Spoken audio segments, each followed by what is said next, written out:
Les jeunes, tout spécialement, éprouvent une tension. Souvent, elle se traduit par une recherche de l'exotique, de la sexualité, de la drogue, d'un autre, quelque chose d'ailleurs. Chez nous, à notre avis du moins, les croyants, les spiritueux, ils ne trouvent pas de réponse. Ils partent des mouvements religieux, on les reconnaît facilement sur les routes. Ils vont à Thésée où ils plantent leur tente et prient spontanément avec les frères, se racontant leur expérience.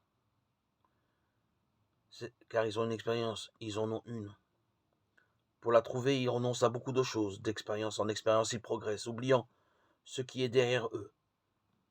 Ils veulent toujours aller de l'avant. Ça et là, en ce monde, des lieux subsistent où la prière est tout. Il y a encore des hommes qui prient comme ils respirent.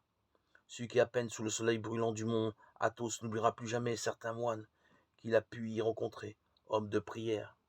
Leur visage comme une flamme, et leur regard comme un feu, pénétrant jusqu'au fond, et pourtant si infiniment doux, si totalement tendre.